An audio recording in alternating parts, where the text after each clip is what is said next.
What's good, YouTube? Today's video is going to be about how to approach a guy. Approaching a guy should be simple. You just go up to one and say something along the lines of, "What up, sexy? I see you in your little sweatpants." "Yeah, I'm talking to you." "Are your legs tired? 'Cause you've been running through my mind all day." "Let me get your number though." "Hurry up, won't you give me your number before I don't want it no more?" "You know what you're doing in them little sweatpants." "Aw, don't be scared now." I'm kidding, obviously. Think about this. When a guy approaches you nervous and shy, it makes you feel superior to him. You immediately have the leverage in the relationship because you know that he feels lucky to have even gotten your number in the first place. But when a man approaches you calmly and confidently, it makes you curious. You'll wonder if his interest is genuine or why he's so confident in himself. He must have a reason to be. Will he call? You hope he'll call. Even though he took the initial chance of approaching you and trying to get your number, you still don't feel like you have any leverage unless he first calls you and then continues to call you. In the event that a guy doesn't call, I get an email asking, "Why didn't he call? Why do guys do this? Why do guys get your number if they're not going to call? Is this some kind of sick game they're playing?" I've answered that email 100 times. Understand that this goes both ways. Confidence helps maintain leverage no matter who makes first contact. So with that said, approaching a guy isn't the same as a guy approaching you though. It's not about getting his number or asking him out. It's about presenting yourself as someone who's potentially available to get to know. As a woman who may be open to his advance if he decides to make one. It's not a proclamation of attraction or interest. Think about it like the help wanted sign in the window of a local business. It tells him that there's a position that needs to be filled and that applications are being taken. Your willingness to approach him and speak first says he's welcome to apply. It's like fishing. You don't just jump in the water and try to grab a fish. You'll scare them all away. You bait the hook, throw it in, and hungry fish will think that they've hunted you and not the other way around. Approaching is not to be confused with pursuing. Approaching is different from pursuing in the following way. In pursuing, requests are being made and permissions are being granted. Things like may I, can I, could we, would it be possible, do you mind are always being asked by the attracted party. Permissions.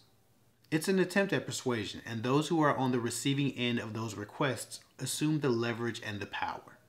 Most men cannot be trusted with this type of leverage, so don't give it to them. In approaching, there's an introduction, an exchange, and an exit. That's the structure. You're not attempting to persuade a man when you approach him. You're giving him the opportunity to persuade you. I think a lot of women imagine approaching men as if they're just walking up to some guy like, "Hey, sexy. What up, pa? You know you fine. Let me get your number, though." That's not the case. Many think that approaching means they have to mimic what men have done to them. And that's how they see it, and that's why they're so mortified by the idea. A lot of times, two people who are attracted to each other will catch each other staring. The guy will fear, the girl will hope, and nothing will happen because neither of them will make a move. Listen, you can hope and wait for great things, or you can do great things. The choice is yours. In life, you can overcome failure and rejection, but there's no cure for regret. Listen, there are a lot of ways to break the ice, and that's all an approach is. It's just an icebreaker. Approaching a guy doesn't take any game, just some basic people skills. Just remember to smile, make eye contact, find an opening, make your impression, and make your exit. Be soft and feminine in your body language, but neutral in your tone. Again, you have a job to fill, so talk to him with the pride of a potential employer as if he approached you. Be friendly, but not blushy. Be confident in what you have to offer a man. You know what type of woman you would be. You know what you bring to the table. If those are good things, then you have nothing to worry about. If you don't bring shit to the table, then you should be quite nervous.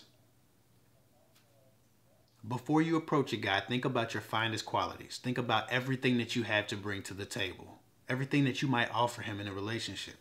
Think about how lucky he is that a woman of your character and your caliber is approaching him. Just remember, people will believe about you whatever you appear to believe about yourself.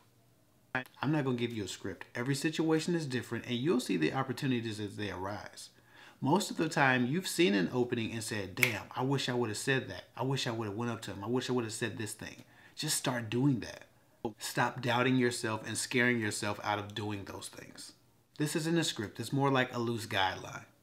But one way to approach a guy is to make eye contact and say hello with a smile.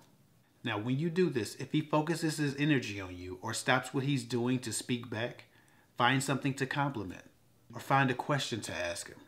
And don't do this while retreating or in passing. Focus your energy and attention on him. Make it intentional. It has to look intentional. Be assertive.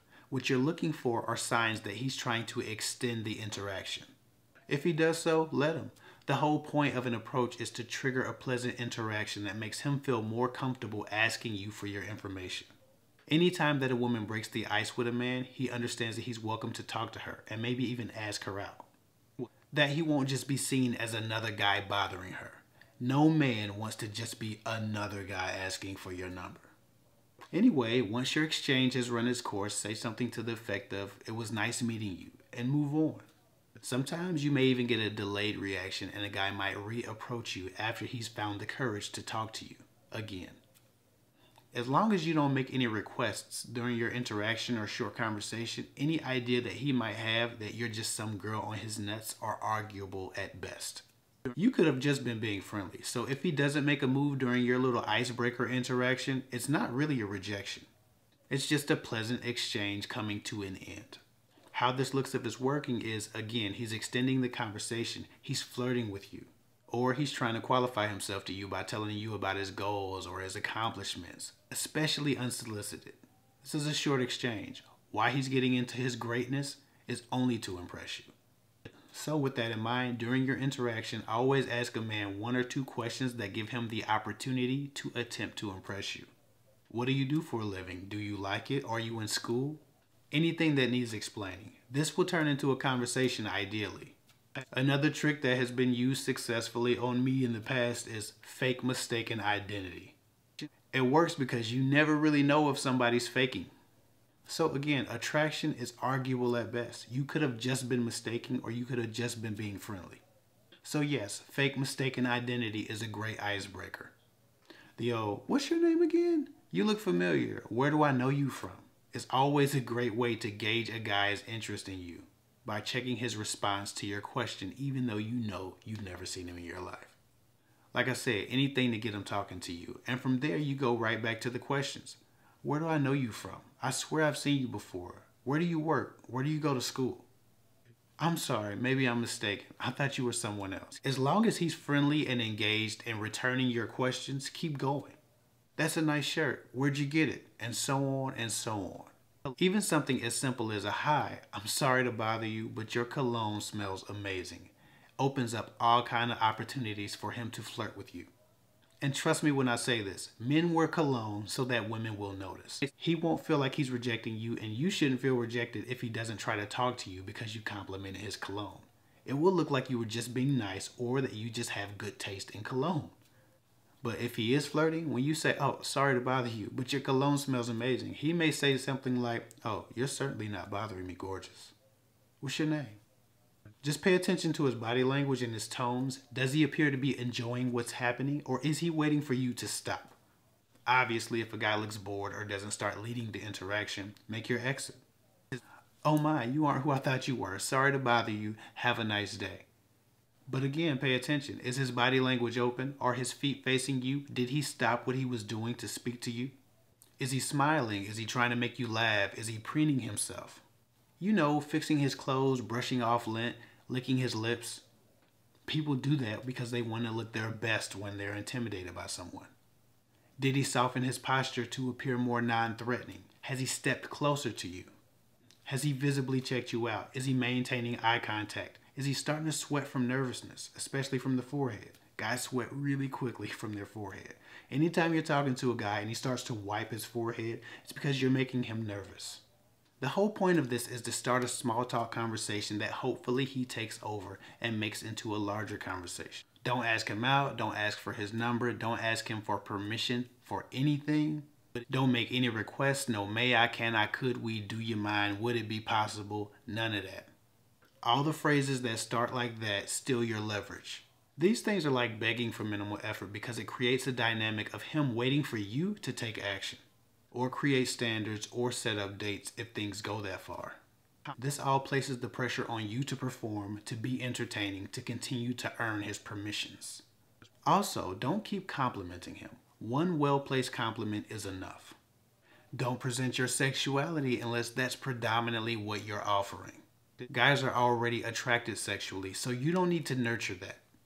Listen, if a guy's not attracted, no amount of hip twitching or sensual gazing or lip biting or back arching to accentuate your ass is going to change his mind. Also, don't try to extend or lead the conversation after receiving short and dull responses to your first few questions or comments. Pretend you were just being nice and move on. He can't prove it either way. And under no circumstances do you ever let a man talk down to you or disrespect you in order to get a more favorable response from him. Some guys will test your limits. Don't do that. Always keep your boundaries, even if you're approaching a guy that you find out of your league. Nobody's out of your league, by the way. Nobody. You have to believe that. In the event that your efforts are a success, remember, you approached him. So, to avoid disrupting the balance of power, if you do end up going out with him, you need to be a bit more conservative sexually. You don't want him to think you just approached him so you could get banged. So with that said, don't start chasing him or seeking his validation by doing sexual favors. You have to make him earn your attention through consistency, as if he approached you. Again, because you approached him, he's more likely to test your boundaries to see how much you like him. And every guy doesn't do this, but some guys are jerks and they will. Now, if you establish your boundaries with him, it will erase any idea in his head that you're just some woman on his nuts who approached him because you're willing to accept what little he's willing to give. And listen, if I have to say this again, I'll say it. Never spend more time on your back than on the phone with the guy that you're trying to get to know. If a guy won't talk to you on the phone or he won't invest in getting to know you, spending non-sexual time together, he doesn't want anything but sex. For so many men or women, YOLO, or the phrase, we're both grown, we're both adults, is a good enough excuse to have unprotected sex with a stranger who could have STDs or cause pregnancy. So if it's good enough for that, it should also be a good enough excuse to convince some of you to start taking action when you see the person that you want. Start breaking the ice and start having conversations. YOLO, we grown. Start acting like it. Start taking action and going after the life that you want. Remember, you won't have the life you hope for. You will have the life that you work for. And that includes your relationships. Anyway, that's all I got for now. Follow me at KFIG24 on Instagram. I'll get with y'all later.